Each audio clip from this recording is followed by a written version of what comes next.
हे नव्हतं वाटलं की सांगलीत आम्ही जाऊ आणि आमच्या कार्यक्रमाला खुद्द रजनीकांत पण येतील. तुम्ही जर नीट बघितलं तर दुसऱ्या रांगेत जे व्यक्ती बसलेले आहेत ते तुम्ही बघू शकतात त्यांना.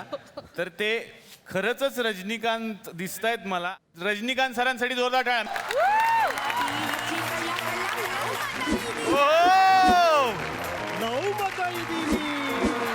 क्या बात है.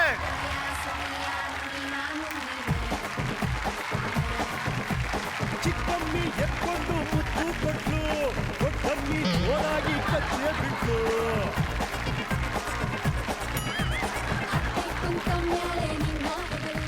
मला हेच विचारायचंय की रजनीकांत यांच्यासारखा तुम्ही लुक करून इथे बसला शो सुरू झाल्यापासून मग हे वेड म्हणून आहे का आजच्या दिवसापुरतच केलंय हे? हे वेळच आहे सर. हो, हा वेळच.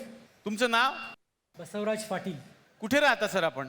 मी सर सांगलीमध्ये बापड मेळ्याजवळ राहतो.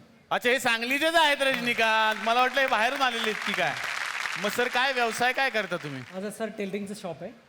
हे रजनीकांत टेलर टेलर आहे. आहे. बर, ते कंटेंट होते, मी टेलर आहे. मग एका मिनिटात साधारण किती शर्ट शिवता तुम्ही? दिवसाच.